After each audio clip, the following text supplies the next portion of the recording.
there was a mistake. And there's a fundamental difference between what happened in the emergency and it was wrong and what is happening now.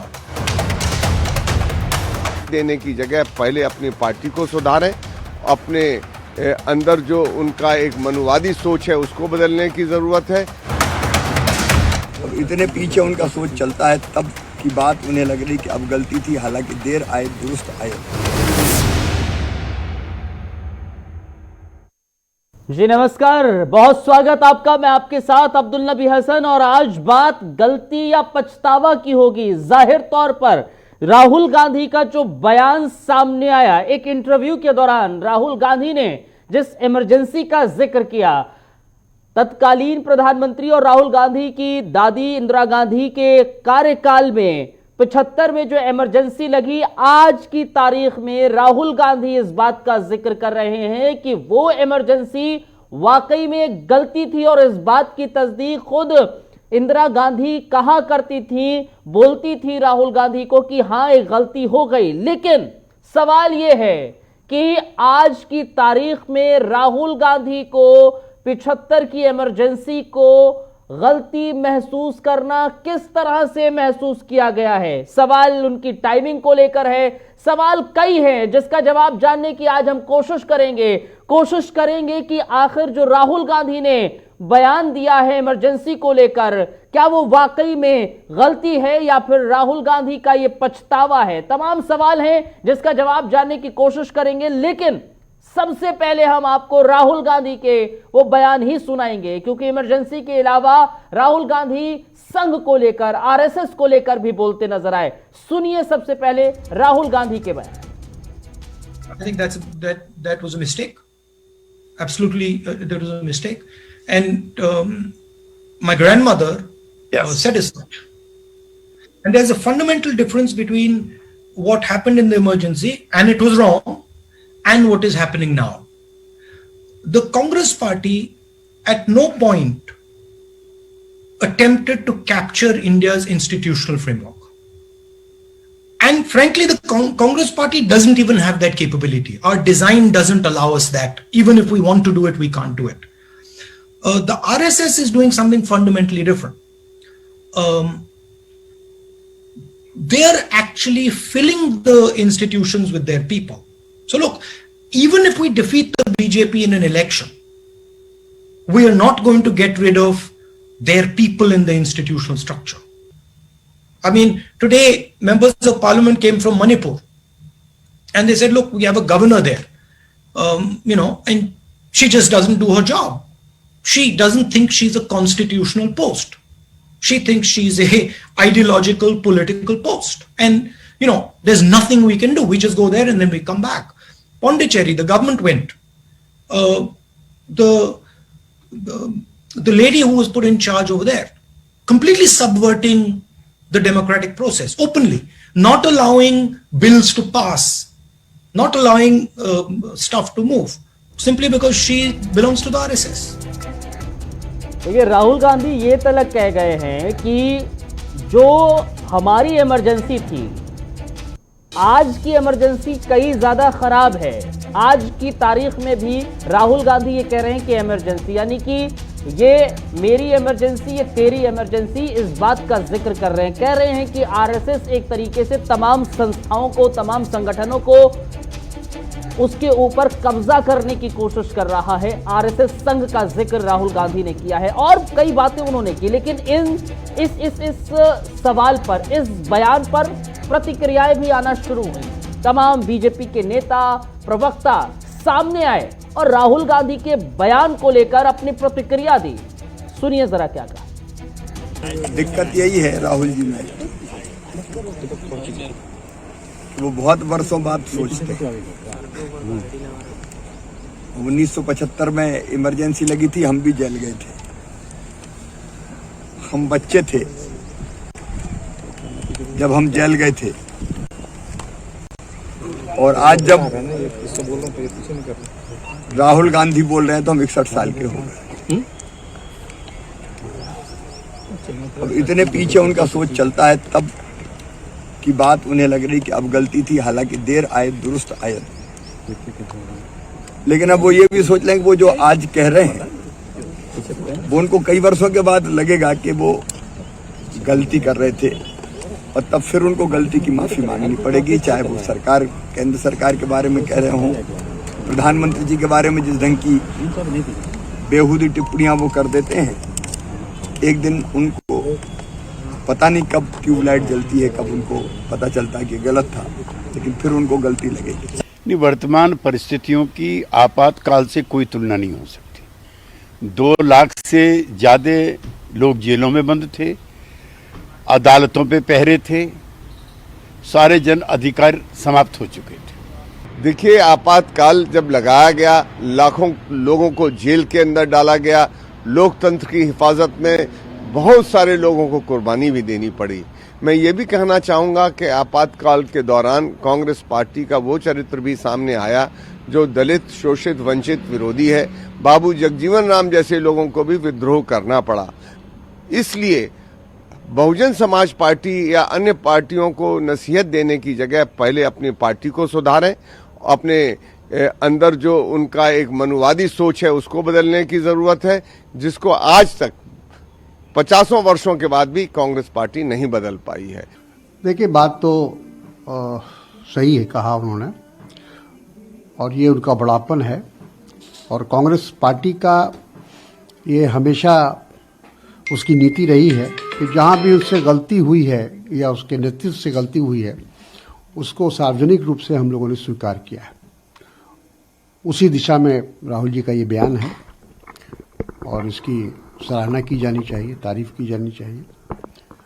जहाँ दूसरी तरफ मोदी जी 2002 में जो दंगा हुआ गुजरात में, हजारों लोग मारे गए, आज तक उसके लिए उन्होंने माफ़ी नहीं मांगा है, जबकि उस समय तत्काल प्रधानमंत्री ने भी कहा था कि राजधर्म निभाना चाहिए मुख्यमंत्री को। लेकिन उसके बावजूद भी उन्होंने कहीं भी आज तक अपने राजनीतिक कैरियर में इस बात के लिए माफ़ी नहीं मांगी। तो समझिए जरा कि राहुल गांधी ने बयान दिया आपातकाल को लेकर और ये भी कह दिया कि आज की तारीख में भी एक तरीके से स्थिति आपातकाल की ही है।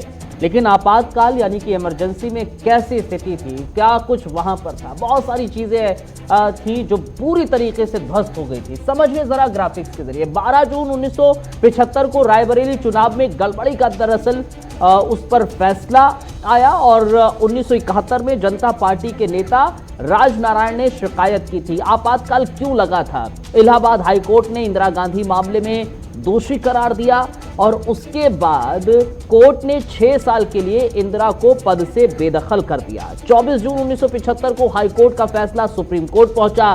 फैसला बरकरार रखा गया लेकिन इंदिरा को प्रधानमंत्री बनने की परमिशन दे दी गई। 25 जून 1975 को कांग्रेस के नेता जयप्रकाश नारायण ने आंदोलन शुरू कर दिया। जयप्रकाश नारायण ने इंदिरा गांधी से इस्तीफे की मांग कर दी। 25 जून 1975 को देश में आपातकाल की घोषणा कर दी गई। प्रधानमंत्री की सलाह पर आपातकाल साल 1977 तक बढ़ता रहा। 18 जनवरी 1977 को लोकसभा भंग और मार्च में चुनाव का ऐलान किया गया। 25 जून 1975 से लगा आपातकाल 23 मार्च 1977 को खत्म हुआ था। 75 से 77 तक। और ये दौर जो था, ये वो दौर था जब स्थिति बेहद ज्यादा गंभीर थी। कई इनफैक्ट सभी संस्थान, किसी भी तरह की आजादी नहीं थी, मौलिक अधिकारों का हनन हो रहा था, उल्लंघन हो रहा था, तमाम तरह की चीजें उथल पुथल हो गई थी। इसीलिए इसको आपातकाल कहा गया। हालांकि अब राहुल गांधी ये कहते नजर आए हैं कि आपातकाल जो लगाया गया था वो जाहिर तौर पर गलती थी। लेकिन गलती थी, कितनी बड़ी गलती थी, क्योंकि ये पहली गलती नहीं थी। आज की तारीख में अगर कांग्रेस को देखें तो ऐसे गलतियों की फेहरिस्त है, बड़ी लंबी फेहरिस्त है। क्या उन पर भी माफी मांगी जाएगी? क्या उन पर भी पछतावा किया जाएगा? हम डिबेट शुरू करेंगे, लेकिन उससे पहले बड़े सवाल क्या है? 1975 की गलती पर अब क्यों पछतावा है? आज के बड़े सवाल दरअसल ये हैं, 75 की गलती पर अब क्यों पछतावा? गलतियां बन रही हैं अंदरूनी कलह का कारण। यह बड़ा सवाल है कि क्या गलतियां ही अंदरूनी कलह का कारण बन रही है। मध्य प्रदेश में सत्ता गई, राजस्थान में पछतावा काम आया। बड़े और अहम सवाल आपको हम बता रहे हैं जो आज के विषय से जुड़े हुए हैं। क्या अब गांधीवादी छोड़ गोडसेवादी हो गई है कांग्रेस? खबर यह है कि गोडसेवादी नीति पर शख्स चलते हुए वो कांग्रेस में शामिल हो गए हैं। चौरसिया साहब, चुनाव से पहले ही गलतियों पर पछतावा क्यों होता है? तो ये तमाम सवाल हैं जिनका जवाब जानने की कोशिश करेंगे। तमाम मेहमान हमारे साथ जुड़ रहे हैं। तारुफ कराए हमारे साथ बीजेपी का पक्ष रखने के लिए दिनेश सिंह साहब हमारे साथ जुड़ रहे हैं। स्वागत है दिनेश सिंह साहब। ओपी ठकराल साहब कांग्रेस का पक्ष रखने के लिए हमारे साथ जुड़ रहे हैं। राकेश सिंह परमार साहब सीनियर जर्नलिस्ट हैं। आप सबका स्वागत इस डिबेट का हिस्सा बनने के लिए।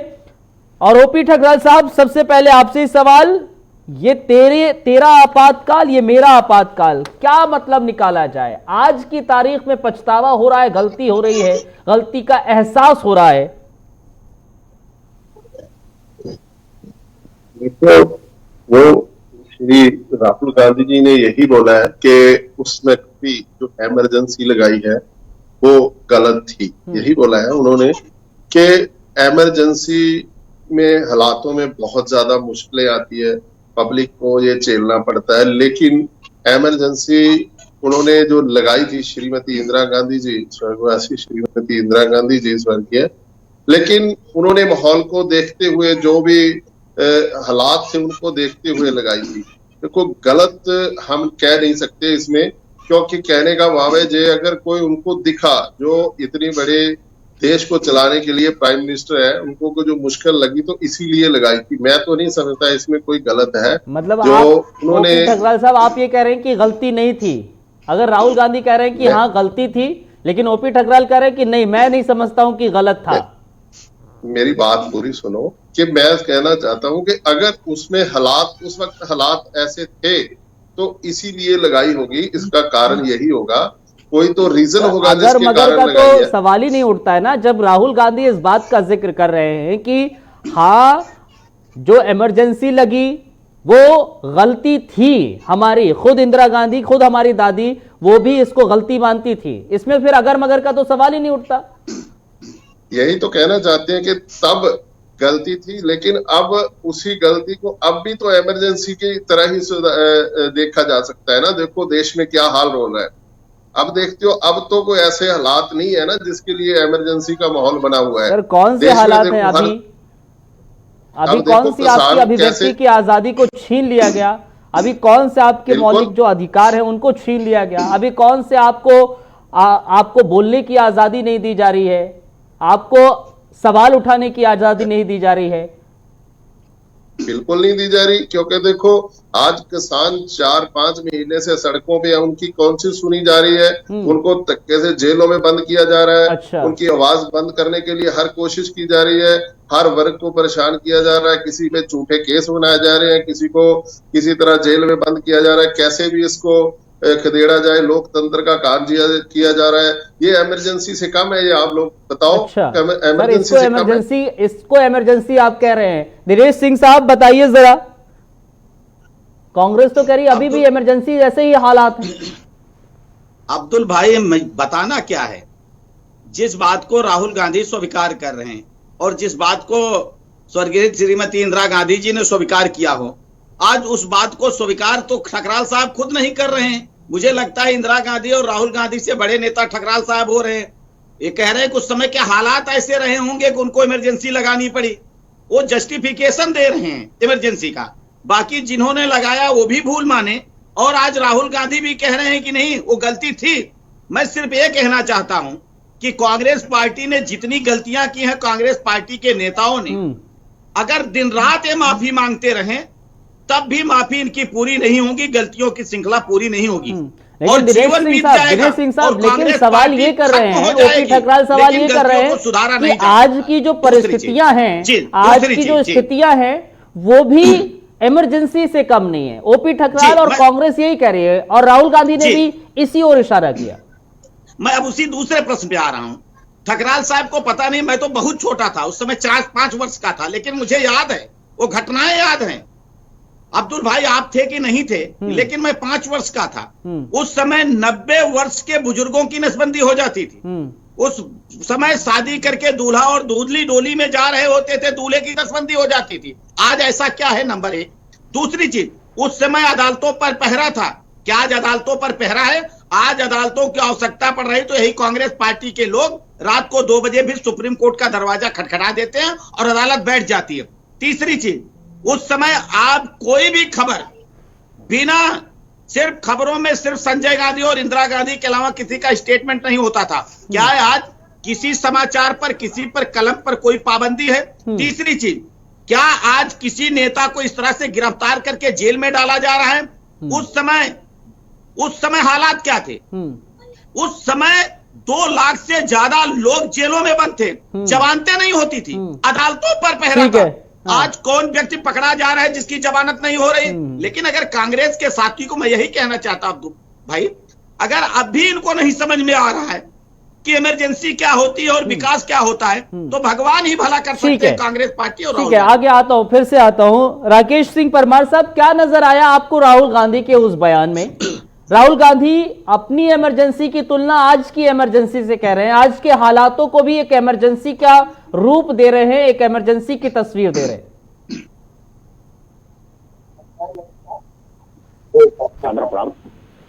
राहुल गांधी का अफसोस करना और पछतावा करना, पहले मैं इमरजेंसी पर बोल दूं। इमरजेंसी किसी भी शुद्ध लोकतंत्र में स्वीकार नहीं किया जा सकता। ना तो उस वक्त कोई युद्ध के हालात थे, ना कोई आपातकाल वाली स्थिति थी। श्रीमती इंदिरा गांधी जी का चुनाव डिस्क्वालीफाई हो गया था, वो अगले 6 साल तक चुनाव नहीं लड़ सकती थी, तो सीट प्रधानमंत्री नहीं रहती। बिना चुनाव 6 महीने रहती, उनके पास और कोई रास्ता नहीं था कि वो प्रधानमंत्री की लालच में प्रधानमंत्री बने रहने के लिए इमरजेंसी लगा दे। उसकी जितनी भर्त्सना की जाए कम है, जितनी उसकी वो निंदा की जाए कम है, पहली बात। दूसरी बात, वहां के तत्कालिक नेताओं का, मेरा तो खैर मैं 68 का जन्म है और 75 का है, तो मैं तो राहुल गांधी से साल भर बड़ा हूँ, मैं नहीं कह सकता कि मुझे अक्सर से याद है। लेकिन तत्कालिक जो अध्ययन हम लोगों ने किया है सामाजिक आदमी होने के नाते, स्थिति बुरी थी, कोई भी विपक्ष का आवाज था नहीं, या तो जेल में था, चाहे वो विपक्ष का अखबार हो या विपक्ष, मतलब जनता की आवाज को दबा दी गई थी, इसमें भी कहीं कोई दो राय नहीं। मामला इमरजेंसी का सब जानते हैं। राहुल गांधी के बयान को मैं फोकस करना चाहूंगा। राहुल गांधी एकदम अपरिपक्व नेता है, ये अब तक वो साबित करते आए हैं। ये टाइम कहा करके उन्होंने सेल्फ गोल कर लिया है। इमरजेंसी को उन्होंने ऑन करके एक तो महानता का परिचय दिया कि उन्होंने एक बहुत उदार दिल दिखाया। आपको याद होगा, जो बाइडेन जब राष्ट्रपति चुन लिए गए, अभी शपथ नहीं लिए थे, तो उस अश्वेत बालक जो आदमी मरा था, उसके बच्चे के सामने घुटने का बल टेक करके माफी मांगे था। क्षमा बड़ान को चाहिए, हमारे यहाँ मतलब क्षमा मांगने से आदमी बड़ा हो जाता है। राहुल गांधी ने बहुत बड़ा दिल दिखाया, लेकिन राजनीतिक रूप से वो अपना नुकसान कर लिए, क्योंकि सब लोग कह रहे हैं ना, भाजपा वाले लोग की कितने क्षमा मांगोगे, क्या मांगोगे। वो जब क्षमा नहीं मांग रहे थे, भूल स्वीकार नहीं कर रहे थे, तो वो मांग कर रहे थे, और जब वो भूल स्वीकार कर रहे हैं तो उनकी तारीफ होनी चाहिए। मैं बीइंग ए स्वतंत्र नागरिक राहुल गांधी की स्वीकारोक्ति की तारीफ करता हूं, उनको बधाई देता हूं कि बड़ा दिल दिखाया राहुल गांधी ने इस बात को कह करके। क्या हालात थे, आज क्या हालात है, वो बड़ा विषय है, लेकिन राहुल गांधी का वो स्वीकार करना कि इमरजेंसी एक भूल नहीं। लेकिन एक और सवाल तो ये भी बन जाता है ना, राहुल गांधी क्या वाकई में गलती को मान रहे हैं, पछतावा मान रहे हैं?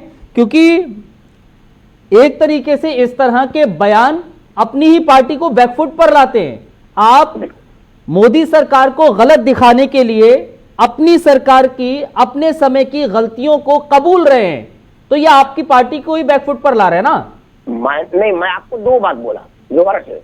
एक तो गलती का स्वीकार व्यक्ति महानता के श्रेणी में आता है। जो भी आदमी अगर कोई भूल उससे हुआ है या उससे पूर्व से हुआ है, अगर वो माफी मांगता है तो बड़प्पन किया, इस बात की तारीफ होनी चाहिए। अब आते हैं राजनीतिक रूप से। देखिए, हमारे देश में ना राजनीतिक चश्मे के बगैर कुछ देखा ही नहीं सकता। तो राजनीतिक रूप से सेल्फ गोल किया ही मैं आपको बता रहा हूँ। असल में उनका उद्देश्य कोई माफी नहीं था। इमरजेंसी का माफी, सोनिया जी ने वो ब्लू स्टार के लिए माफी मांगा था, गलत बताया था। उनका उद्देश्य वोट बैंक है। उन्होंने साथ में एक और इंटरव्यू में करे, वो आप नहीं चर्चा कर रहे हैं कि वो जो हत्यारा था उसके मर्डर पर जो हत्या श्रीलंका के सैनिकों का, उसमें मुझे बड़ा अफसोस है। मतलब तमिलनाडु को चुनाव को देखते हुए राहुल गांधी ने चुनाव को मद्देनजर रखते हुए इस तरह का बयान दिया कि वो एक तरह से पटाक्षेप हो जाएगा। लेकिन राहुल गांधी ये भूल गए कि अभी नरेंद्र मोदी जैसा परिपक्व राजनेता, यही सवाल है, हर एक बात यही सवाल है ओपी ठकराल साहब, टाइमिंग को लेकर सवाल है। आप एक्सेप्ट कर रहे हैं, लेकिन समय आपने इतना ले लिया, 46 बरस ले लिए। क्या जब चुनाव नजदीक है उसी को ही एक राजनीतिक स्टंट है ये? आप सिर्फ राजनीति को चमकाने की कोशिश कर रहे हैं, अपनी ओर आकर्षित करने की कोशिश कर रहे हैं, और आप अपने आप में ही कह रहे हैं ठीक है हमारी पार्टी ने गलती की है। लेकिन आप ये समझिए मौजूदा वक्त में मोदी सरकार है, वहां पर भी परिस्थितियां ऐसी हैं। हालांकि इमरजेंसी के हालात क्या थे वो आप लोग बाखूबी जानते हैं। देखो, कोई पॉलिटिकली स्टंट नहीं है, कोई इलेक्शन के लिए ये कोई उन्होंने बात नहीं कही। देखो, पहले तो बात है, देखो यही है कि कोई गलती मान ले तो उससे बड़ा कोई नहीं। अच्छा। दूसरी बात देखो, गुजरात में श्री नरेंद्र मोदी जी चीफ मिनिस्टर थे। देखो, आप अभी दिखा रहे थे उसका तब क्या हाल था। आज तक श्री नरेंद्र मोदी जी ने उनसे कोई सॉरी फील नहीं कही, इसको जिक्र नहीं किया, माफी नहीं मांगी। आज अगर राहुल गांधी जी इस चीज की माफी मांग रहे हैं तो कोई गलत तो नहीं कर रहे। अगर वो चीज मांग रहे हैं, क्यों मांग रहे हैं वो देख रहे हैं आज के हालातों के लिए। वे तब वो था सर, आज के हालातों में क्या खराबी है बताइए ना सर। ओपी ठकराल साहब, आप इमरजेंसी की तुलना, आपातकाल की तुलना, मैंने जितना रिसर्च किया, जितना पढ़ा है, क्योंकि देखिए जाहिर तौर पर मैं उस वक्त मौजूद नहीं था, हालात नहीं पता है मुझे, लेकिन जितना पढ़ा है मैंने उस वक्त को अगर महसूस किया जाए तो समझ में आता है कि हाँ इमरजेंसी में क्या स्थितियां थी। आप हिल नहीं सकते हैं, आप बोल नहीं सकते हैं, आप कुछ नहीं सरकार के खिलाफ, या फिर आप किसी भी तरह से आपको आजादी नहीं है, वो स्थितियां थी। और आज क्या आपको दिक्कत है बताइए ओपी ठकराल साहब? आज आप मोदी सरकार की मुखालफत नहीं कर सकते हैं? अगर मोदी सरकार की कोई नीतियां हैं, क्या आप उसको लेकर सड़क पर उतरकर प्रदर्शन नहीं कर सकते हैं? ये लोकतांत्रिक व्यवस्था है जो आज भी है मौजूद, लेकिन उस वक्त नहीं मौजूद थी, उस वक्त पूरी तरीके से धराशायी हो गई थी। बिल्कुल, आज भी हमें तो वैसा ही लग रहा है। क्यों सर? लगना और होना दो अलग अलग पॉइंट है सर। ओपी ठकराल साहब, पूरी सुनो, मैं अपनी आपके पॉइंट पर बोल रहा हूं। लगना और होना दो अलग अलग पॉइंट्स होते हैं सर, दो अलग अलग बातें हैं। मैं इसको प्रूव करता हूं, है बिल्कुल। क्योंकि आज देखो, मैं पहले भी बात कर रहा था किसानों के मुद्दे की। देखो, किसानों को कैसे उनकी आवाज को दबाया जा रहा है, लोकतंत्र का किसानों की आवाज कहां दबाई गई? आज भी तकरीबन 100 दिन होने वाले हैं, आज भी किसान प्रदर्शन कर रहे हैं, आज भी किसान अपने हकों की मांग कर रहे हैं, आज भी सड़कों पर मौजूद हैं। उनकी कौन सी आवाज को दबाया गया? क्या उनको हक मिला या उनकी बात सर, सुनी गई? हक मिलना, लोकतंत्र का गान किया जा रहा है। लोकतंत्र में आप प्रदर्शन कर सकते हैं, आप सरकार की मुखालफत कर सकते हैं, आपको अधिकार है, आप शांतिपूर्ण तरीके से प्रदर्शन कीजिए। लेकिन क्या इमरजेंसी के दौरान, आपातकाल के दौरान ऐसी स्थिति थी? नहीं थी सर। खुद जो प्रिंट मीडिया थी उस वक्त की, उसको आजादी नहीं थी। अब कौन सी आजादी वाला काम दिख रहा है मुझे? देखो, जब आजादी होती है, अगर सरकार को पब्लिक बनाती है, आज पब्लिक की बात नहीं सुनी जाती, किसी वर्ग की बात नहीं सुनी जाती। यहाँ पे देखो कितनी गुंडागर्दी हो रही है, सब कुछ बेलिहाजा, कुछ नहीं है, किसी की कोई सुनाई नहीं हो रही। आप कहते सवाल बड़े हैं ना सर ओपी ठकराल साहब, आज की स्थिति कौन सी है? आप जिन बातों का जिक्र कर रहे हैं उससे आपातकाल की स्थिति नहीं समझ में आती है। आप कह रहे हैं कि आपातकाल जैसी स्थिति है, लेकिन उस वक्त आपातकाल था। दिनेश जी क्या कह रहे हैं? लोगों को अगर अंधेरे और उजाले में और शाम और सुबह में अंतर न महसूस हो तो फिर और क्या कहा जा सकता है? और अभी हमारे साथी जो परमार साहब कह रहे थे कि अगर गलती का एहसास हो जाए, लेकिन गलती का एहसास समय पर हो जाए, तब पहचाए होत क्या जब चिड़िया चुग गई खेत। इसको सिर्फ समझने में 46 वर्ष लग जाएं तो आप गलती को स्वीकार करना चाहते हैं? आज इसलिए मजबूरी है कांग्रेस पार्टी को, जितनी गलतियां मैं पहले भी किया, फिर कह रहा हूं, जितनी गलतियां कांग्रेस ने की है, मुझे लगता है माफी लायक नहीं है। चाहे 84 का बात हो, चाहे इमरजेंसी हो, चाहे जितनी भी मामलाएं हो, चाहे राम मंदिर का इशू हो, सुप्रीम कोर्ट का इनका एफिडेविट देना हो, जो भी कहिए, चाहे सीए का प्रोटेस्ट हो, चाहे जेएनयू में जाकर उन अलगाववादियों के साथ खड़े हो जाना हो, चाहे आतंकवादियों के मारे जाने पर आंसू बहाना हो। दूसरी चीज, इमरजेंसी की बात कर रहे हैं हमारे कांग्रेस के साथी, कहा तो इनको इमरजेंसी दिखाई दे ठकराल साहब को। उस समय जितने भी सांसद, विधायक और मंत्री थे, सबको जेलों में भेज दिया गया। लेकिन दिनेश सिंह साहब, आज क्या, दिनेश सिंह साहब, आपके ही कार्यकाल में पहली दफा ऐसा हुआ जब सर्वोच्च न्यायालय के न्यायाधीश सड़क पर नजर आ गए। पहली दफा ऐसा हुआ कि वो ये कहते नजर आए कि हां, अभिव्यक्ति की स्वतंत्रता की हानि हो रही है, हमारा दम घुट रहा है, और लोकतंत्र पर उन्होंने सवाल खड़े करे। दिनेश सिंह साहब, उस पर भी प्रकाश डालिए, उसको भी अपने जहन में बताइए। बिल्कुल बिल्कुल अब्दुल जी, न्यायालय के न्यायाधीश प्रेस करके कह रहे हैं, प्रेस करके कह रहे हैं, इसका मतलब उनके कहने पे कहीं पाबंदी नहीं है। आप ही कह रहे हैं, आपके ही शब्द है, और सबने देखा, शब्द नहीं सर, बाकायदा उन्होंने प्रेस कॉन्फ्रेंस की है। प्रेस का वही मैं बिल्कुल, मैंने भी देखा, लेकिन लोकतांत्रिक व्यवस्था पर सवाल उठाए हैं सर, लोकतांत्रिक व्यवस्था पर सवाल उठाए हैं, और लोकतांत्रिक व्यवस्था पर अगर सवाल उठाए हैं तो जाहिर तौर पर सरकार को उसमें झांकने की जरूरत हो जाती है, सरकार को उसमें भी सोचने की जरूरत हो जाती है कि सुप्रीम कोर्ट, सर्वोच्च न्यायालय के न्यायाधीश वो आपके राज्य में, आपकी सत्ता में सवाल उठा रहे हैं सर। नहीं, आप ये कह सकते हैं, कल आप कहेंगे उपराष्ट्रपति थे अंसारी जी, वो जाने के बाद अपने आप को असुरक्षित महसूस कर रहे थे, जब तक वो थे उपराष्ट्रपति जी नहीं, उनको घुटन महसूस हो रही थी, तो क्या आप कह सकते हैं। लेकिन आज रात को 2 बजे सर्वोच्च न्यायालय वही न्यायाधीश बैठते थे कि नहीं बैठते थे। आज जो भी मामले होते हैं, आज क्या संसद में अपनी आवाज उठाने, जो राहुल गांधी कह रहे हैं संसद में आवाज नहीं सुनी जाती है, कौन से ऐसे विषय पे चर्चा करने चाहे उस लोकसभा में या संसद में, राज्यसभा में, जिसको हमारी सरकार ने स्वीकार न किया हो। आज यही राहुल गांधी, प्रधानमंत्री को चोर तक का इस्तेमाल इन्होंने किया, क्या गिरफ्तारी हुई, एक नोटिस हुई, यही राहुल गांधी डंडे मारने की बात करते हैं प्रधानमंत्री को, क्या इनके खिलाफ कोई कार्रवाई हुई। किस तरह से मीडिया पर, सोशल मीडिया पर राकेश जी आइए जरा। जाता है। और आपने कहा सर्वोच्च न्यायालय के न्यायाधीश तक ने कहा, वो एक बड़ा महत्वपूर्ण विषय है, उस पर मैं चाहूंगा कि अपने बात में दिनेश जी मेरे को बोलने दीजिए। जजों ने जो प्रेस कॉन्फ्रेंस किया था ना, उन्होंने ये नहीं कहा था कि मोदी सरकार मेरे को काम करने नहीं दे रही है, भारतीय जनता पार्टी मेरे को सुरक्षित महसूस करा रही है। जजों ने बयान दिया था कि चीफ जस्टिस मेरा केस अलॉटमेंट ठीक से नहीं कर रहा, मतलब मुझको जितना फाइल मिलनी चाहिए वो उनका उंगली अपने सीनियर पर था, सरकार को नहीं था, पहले क्लियर हो जाइए। उन्होंने ये नहीं कहा था कि मोदी सरकार के दबाव में मुझको काम नहीं करने दे। दोनों में बड़ा अंतर है अब्दुल भाई, ठीक है ना। एक बात मैं आपको यहाँ कहना चाहूंगा, अब की स्थिति और तब की स्थिति पर चर्चा हो रही है।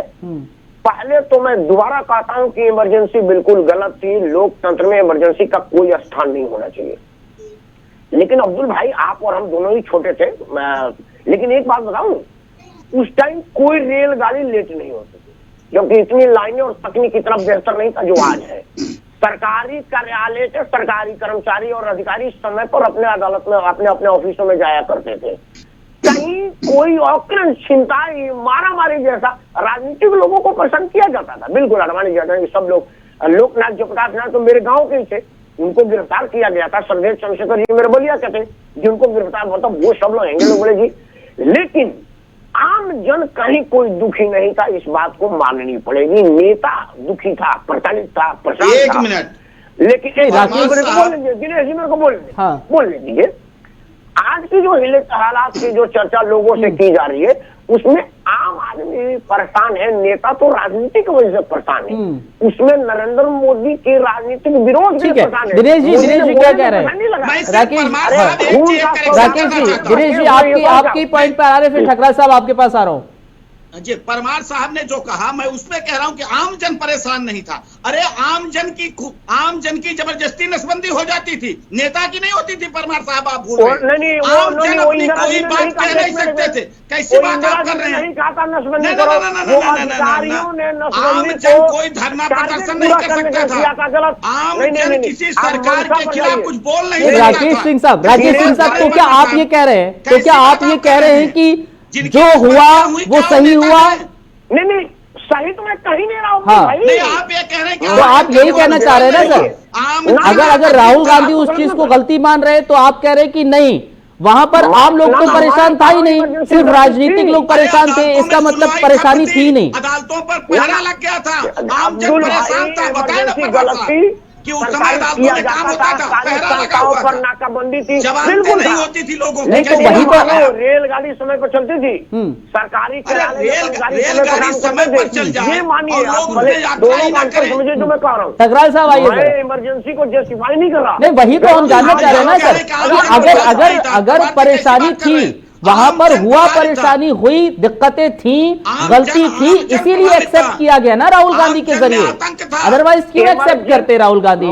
या फिर हम ये मान लें कि हाँ, चुनाव होने हैं 5 राज्यों में, उसको वोट बैंक में तब्दील करना है तो हम एक्सेप्ट कर लेते हैं, जैसे 2018 में भी हमें देखने को मिला था, 19 चुनाव से पहले, वो भी हम देख सकते हैं।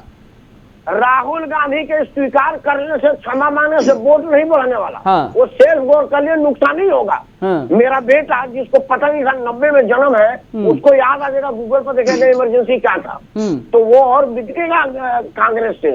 राहुल गांधी ने अपरिपक्वता का परिचय दिया। लेकिन एक और सवाल है ओपी ठकराल साहब, इमरजेंसी के अलावा राहुल गांधी ये कहते हुए नजर आ रहे हैं कि आज के दौर में, जो वो उन्होंने कंपेयर किया इमरजेंसी में, उन्होंने कहा आज के दौर में जो संघ है वो तमाम संगठनों को, तमाम संस्थानों पर कब्जा जमाए हुए है। कौन से ये संस्थान है जहां पर संघ का कब्जा जमा रहा है? मैं यही कहना चाहता था, इसीलिए मैंने हाथ उठाया था। देखो, ये पहले अभी बात हो रही थी उच्च न्यायालय की, जिसकी जो आपकी मौजूदा सरकार है, बीजेपी सरकार है, इस सरकार में उच्च न्यायालय को भी अपने काम ढंग से काम नहीं करने दिया जा रहा। कौन से डिपार्टमेंट में किया जा रहा है? सब पे कब्जा है, किस पे नहीं है। हर चीज को दबाया जा रहा है, अपने ढंग से चलाया जा रहा है, पोलिटिकल सिस्टम से चलाया जा रहा है, किसी को अपने आजादी से काम नहीं करने दिया जा रहा। सभी क्यों? सभी वर्ग दुखी है। वही तो जानना चाह रहा हूं ना ओपी ठकराल साहब। अब्दुल जी, मेरी बात सुनो, बोलिए।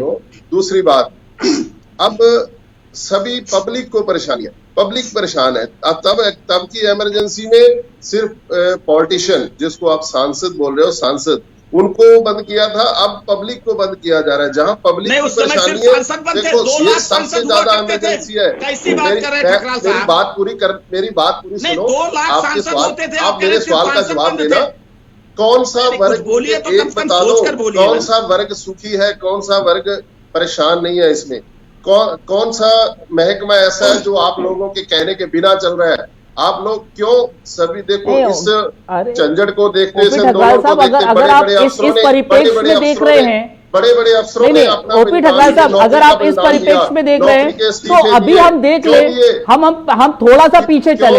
इतने ओपी ठकराल साहब, अगर आप इसी परिप्रेक्ष्य में देख रहे हैं कि तमाम संस्थान और तमाम चीजें जो हैं वो संघ के अंडर ही है, संघ के संघ के इशारों पर ही हो रहा है, तो हम थोड़ा पीछे चले तो हम कांग्रेस को देखें। मनमोहन सिंह प्रधानमंत्री थे, लेकिन आरोप ये लगते रहे कि सोनिया गांधी के हाथ में रिमोट है, वही चला रही हैं, सिर्फ मनमोहन सिंह चेहरा है प्रधानमंत्री के रूप में। तो आरोप तो ये भी लगते रहे ना सर। सरदार मनमोहन सिंह जैसा प्रधानमंत्री इंडिया में क्या पूरे वर्ल्ड में नहीं होगा? बिल्कुल, उन्होंने देश को तरक्की के राह। सवाल नहीं समझे आप। अब इन्होंने क्या कर दिया? ओपी ठकराल साहब, सवाल नहीं समझे। हमने प्रधानमंत्री पर तो सवाल उठाए नहीं। हम कह रहे हैं कि प्रधानमंत्री सिर्फ शक्ल के तौर पर थे, पद के तौर पर थे, काम सोनिया गांधी करवाती थी, रिमोट को सोनिया गांधी के हाथ में थे। ऐसे आरोप लगे हैं तमाम आप पे। अगर आप आज संघ को लेकर कह रहे हैं तो आप पर भी तो ऐसे ही तो आरोप लग रहे थे। ऐसा कुछ नहीं है। प्रधानमंत्री सरदार मनमोहन सिंह जी अपने ढंग से चलाते थे, ऐसा कुछ नहीं है। इनके एंटी बीजेपी के कहने से कुछ नहीं होता। ये तो प्रधानमंत्री सरदार मनमोहन सिंह जी अपने तरीके से सरकार चलाते थे। इतना बढ़िया सब कुछ उन्होंने सेटिंग करके दी थी, कितनी तरक्की के राहों पे। सर यही तो आज भी कह रहे हैं। आज आप कह रहे हैं कि संघ कब्जा किए हुए तमाम संस्थानों पर, तो बीजेपी कह रही है कि संघ क्यों करेगी? आपको संघ के बारे में जानकारी नहीं है, आप संघ के बारे में जानकारी हासिल ही नहीं कर सकते, आपको उम्र लग जाएगी, यही तो कह रही है बीजेपी। आज के दिन देखो देश में क्या हाल है, महंगाई क्या है, देखो पेट्रोल डीजल कहाँ पे है, गैस कहाँ पे है। एक गरीब आदमी जो दालें खाने के लिए उसका रेट क्या है, कांग्रेस सरकार के वक्त क्या था, आज देखो क्या है, पेट्रोल 100 रुपए के सर, तो क्या ये इमरजेंसी के दायरे में आ गया सर? ये इमरजेंसी हो गई? अगर पेट्रोल के दाम हाइक है, अगर बढ़े हुए हैं, से नवाला छीना जा रहा है, गरीबों के मुख से नवाला छीना जा रहा है, ये क्या कर रही है सरकार? नहीं सर, वो सरकार क्या कर रही है उस पर हमने सवाल भी किए, और तमाम आपने डिबेट्स देखी हो तो सरकार से हमने सवाल किए, लेकिन क्या ये इमरजेंसी के दायरे में आते हैं दिनेश सिंह? नहीं, देखिए दो चीजें, असल में कांग्रेस पार्टी हमेशा संग करती रहती है। इनको संघ की शरण में जाना चाहिए तो संघ को समझ पाएंगे, और कांग्रेस के नेता और पूरी कांग्रेस पार्टी संघ को पूरे जीवन नहीं समझ पाएगी, कांग्रेस पार्टी खत्म हो जाएगी। देखिए, इनका जो कहना है कि धीरे धीरे सारे संस्थानों पर संघ का कब्जा हो रहा है, मैं संघ का स्वयंसेवक हूं, इस बात के लिए हमको गर्व है, और किसी संस्था में मैं हूं। आज प्रधानमंत्री जी संघ के स्वयंसेवक हैं और वो प्रधानमंत्री हैं, तो कब्जा इसको कहेंगे क्या? देश की जनता ने अगर सेवा करने का अवसर दिया है तो कांग्रेस पार्टी इसको कब्जा मान रही होगी, क्योंकि अभी तक कांग्रेस पार्टी अपनी देश की जनता ने आपको सेवा करने का मौका दिया है ना, तो सेवा मत, राहुल गांधी सेवा करो, नवाला मत सुनो, सेवा करो, नवाला मत प्रधानमंत्री थी, बैठे होते थे, अगर राहुल गांधी पहुंच जाते थे मनमोहन सिंह उठ के खड़े हो जाते थे। ये है पद की गरिमा, ये स्थिति थी, आपने बनाया था उनको कठपुतली। दूसरी चीज, लोकसभा में बिल पास हुआ था जिसको लोकसभा के अंदर खड़े होकर फाड़ने और देश को शर्मसार करने का काम किया था राहुल गांधी ने, आपको याद होना चाहिए। लोकसभा में नहीं फाड़ा था, बाहर फाड़ा था। नहीं, जरा सुन लीजिए सर, प्रेस क्लब में फाड़ा था, नहीं गलत मत बोलना। राष्ट्रीय फैक्ट्स को सुधार लीजिए। राकेश जी आइए जरा, राकेश जी आइए, राकेश जी आइए, मेरे भाई कह रहे हैं कि बीजेपी कह रहे हैं, राकेश जी आइए जरा, मौका दिया दिनेश जी, राकेश जी आइए जरा, दिनेश जी, देश को अपमानित करने का काम परेशानियों करते हैं। नहीं सर, कैसे क्या अपमानित करने का काम किया सर? सरकार को सिर्फ सुन लीजिए ना, पब्लिक भारतीय की उनकी भलाई के लिए हो। अरे यहां भी तो आपने इमरजेंसी लगा दिया, मैं बोल लूं फिर आप बोल लीजिए। आज इसलिए बार बार गुजरात की नाम ले रहे हैं, राहुल गांधी हो या ठकराल साहब भी ले रहे हैं। देखिए, अभी नगर निगम का चुनाव हुआ, साफ हो गया। अभी पंचायत का चुनाव का इमरजेंसी से पंचायत का चुनाव का फायदा नुकसान जिला पंचायत में जहाँ भारतीय जनता पार्टी 9 सीट पर भारतीय जनता पार्टी है। अरे दिनेश भाई, सर अगर चुनाव पर जा रहे हैं वहाँ चुनाव, सर आज हम उस पर तो बात नहीं कर रहे हैं, आज उस पर तो बात हम कर नहीं रहे, अभी हम उस पर बात नहीं कर रहे। अगर चुनाव के नतीजे का जिक्र करेंगे, तमाम अलग अलग जगहों पर आएंगे, उसका हम जिक्र करेंगे। दिनेश सिंह साहब, अगर राहुल गांधी इस बात का जिक्र कर रहे हैं, दिनेश सिंह, अगर राहुल गांधी इस बात का जिक्र कर रहे हैं कि संघ अलग अलग संस्थाओं को कब्जा करने की कोशिश कर रहा है, और आज हालात, एक बड़ी अहम जानकारी, हिंदू महासभा ने कांग्रेस को दरअसल पत्र लिखा है, पार्टी का नाम बदलकर गोडसेवादी कांग्रेस रख दो, यह हिंदू महासभा का कहना है। बड़ी और अहम जानकारी, हिंदू महासभा के नेता बाबूलाल कांग्रेस में शामिल हुए हैं। बड़ी और अहम जानकारी आपको बताते चले, बाबूलाल चौरसिया ने दरअसल नाथूराम गोडसे का मंदिर बनवाया था और अब वो कांग्रेस में शामिल हो गए। हिंदू महासभा ने कांग्रेस को बकायदा पत्र लिखा है। एक और अहम चीज देखिए, अब माफी किस किस की मांगेंगे ठकराल साहब? सवाल ये भी है ठकराल साहब कि आप ही वो हैं जो गांधीवादी राजनीति की बात करते हैं, गांधीवादी नीति की बात करते हैं, विचारधारा की बात करते हैं, लेकिन आपकी ही पार्टी में शामिल हो रहे हैं ऐसे लोग जो गोडसेवादी नीति का दामन थामे होते हैं, उनके जहन में गोडसेवादी नीति रहती है। क्या अब वाकई में गोडसेवादी कांग्रेस कर दिया जाएगा क्या नाम? हिंदू महासभा कह रही है। क्यों, बिल्कुल, कांग्रेस तो साफ सुथरी सरकार चलाई जितनी देर कांग्रेस का राज रहा है। कोई ऐसा, हमें तो कोई ऐसा लगा नहीं इनके कहने में क्या हो जाएगा। अरे एक मंत्री जाते थे, साफ सुथरी चलाई है, हमें तो कुछ ऐसा लगा नहीं, साफ हो गए। ओपी ठकराल साहब, अब क्या इसकी भी आने वाले समय में इसके लिए भी माफी मांगी जाएगी, गलती को स्वीकारा जाएगा? बड़ी लंबी फेहरिस्त है गलतियों की। आप क्या ऐसे समय दर गलतियों को स्वीकारेंगे, कहेंगे नहीं हमने चौरसिया साहब को इसलिए पार्टी में लिया था क्योंकि उनकी विचारधारा हमें उस वक्त सही लग रही थी, लेकिन बाद में आप कहेंगे नहीं हमारी गलती हो गई थी, हमने चौरसिया साहब को अपनी पार्टी में लिया था? क्या हम ये अब आने वाले समय में देखेंगे? अगर आप ये बात कहना चाहते हो तो यही तो मैं कह रहा हूं कि अगर सरकार को, इस बीजेपी सरकार को पब्लिक ने बनाया, उनको यही था ना, ये इनकी विचारधारा अच्छी है, तो अगर आज ये अच्छे नहीं तो क्या हाल है पब्लिक का? क्यों रोडों पे है, क्यों सड़कों पे आज तक किसी की सुनी जा रही है? ओपी ठकराल साहब, आने वाला टाइम बताता है, इसमें कुछ नहीं कहा जा सकता इनको। ओपी ठकराल साहब, बिल्कुल जी बाबूलाल चौरसिया जो है वो अब कांग्रेस का दामन थाम चुके हैं। पता है आपको सर कौन है वो? मैं समझ रहा हूं, मैं क्या कह रहा हूं, मैं यही तो कह रहा हूं, हमें ये नहीं है मध्य प्रदेश में कांग्रेस का दामन थामा। सर पता है आपको कौन है बाबूलाल चौरसिया? इनको पता नहीं होगा क्यों चौरसिया क्यों?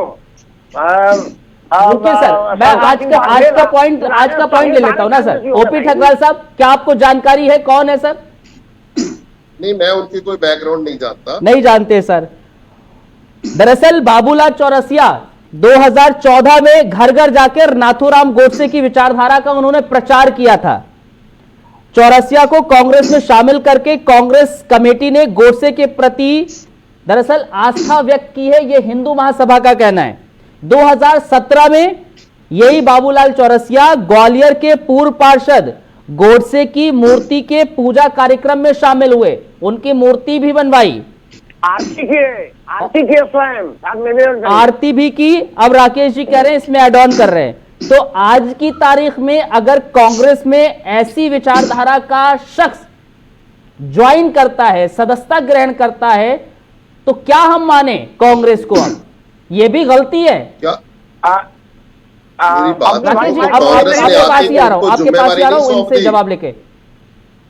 कोई कांग्रेस ने आते को उनके हाथ में कोई बागडोर नहीं दे दी, उनको कोई जिम्मेवारी नहीं सौंपी। क्या बात है सर, बहुत खूब सर, बहुत खूब।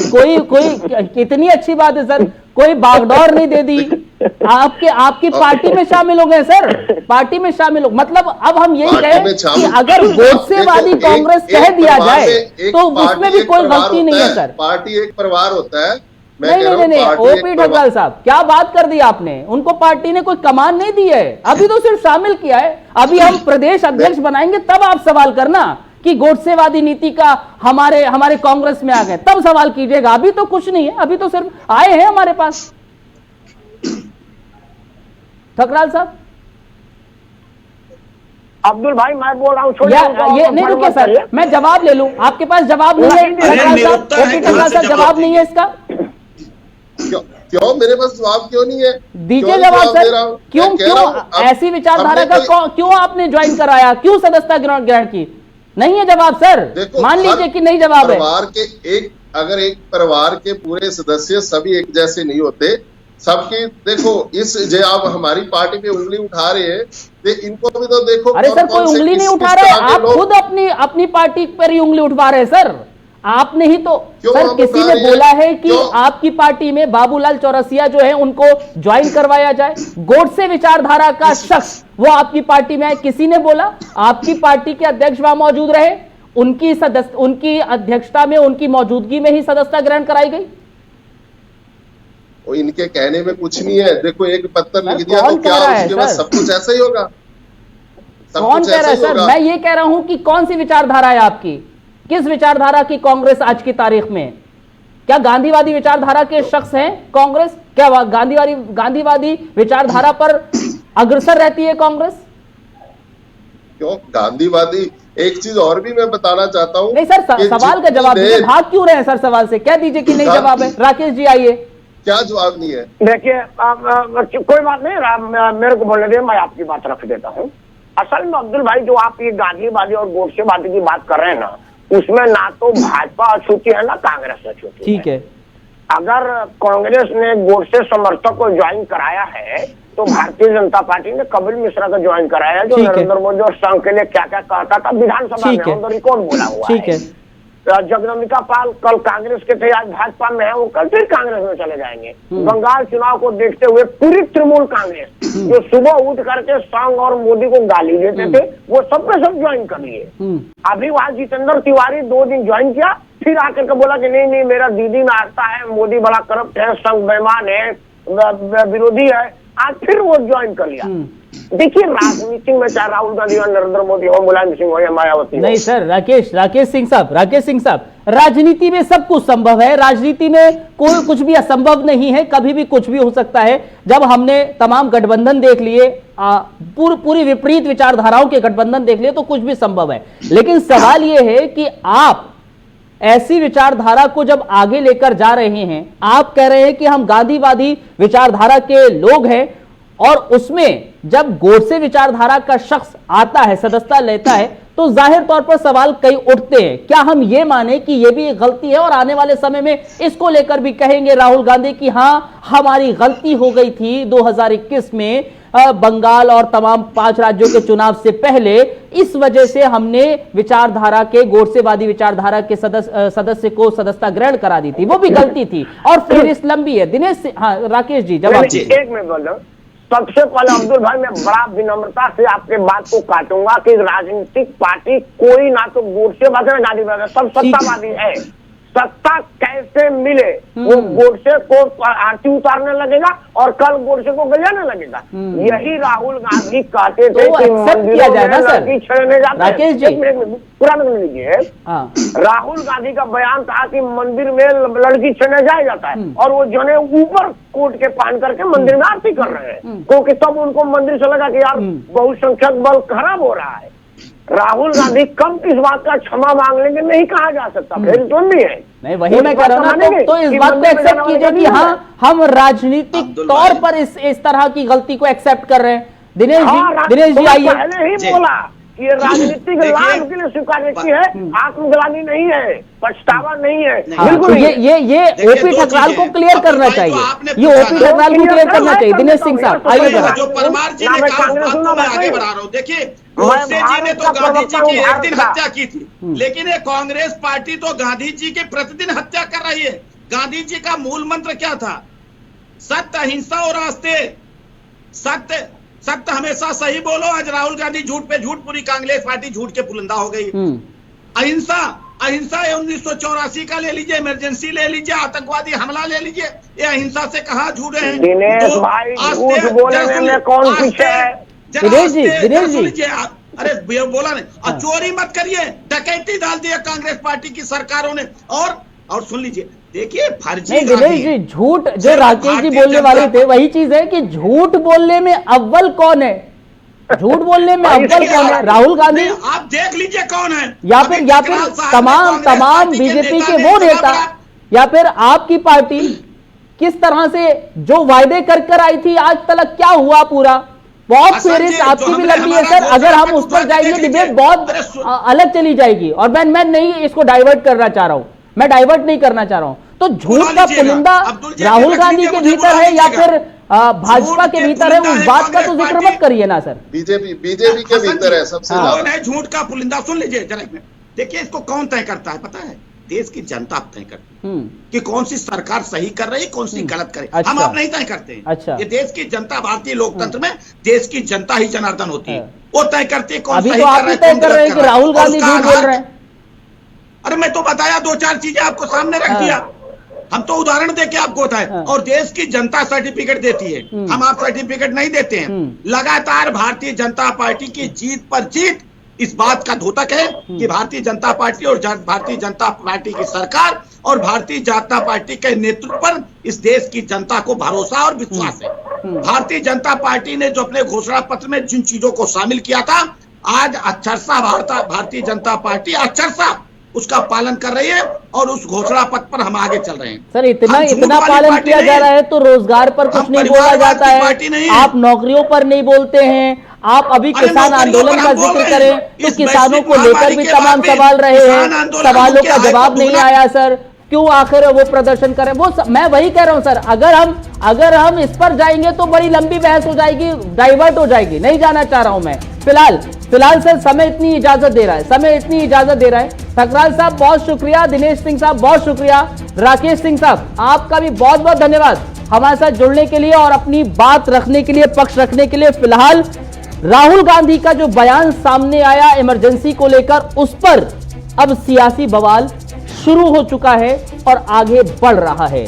आपकी इमरजेंसी, हमारी इमरजेंसी, और इमरजेंसी के हालात राहुल गांधी अभी भी बता रहे हैं, लेकिन क्या वाकई में है या नहीं, आप खुद निर्धारित कीजिए। बहुत शुक्रिया आपका इस डिबेट में हिस्सा लेने के लिए, धन्यवाद। And there's a fundamental difference between what happened in the emergency and it was wrong and what is happening now. देने की जगह पहले अपनी पार्टी को सुधारें, अपने अंदर जो उनका एक मनुवादी सोच है उसको बदलने की ज़रूरत है। अब इतने पीछे उनका सोच चलता है, तब की बात उन्हें लग रही कि अब गलती थी, हालांकि देर आए दुरुस्त आए।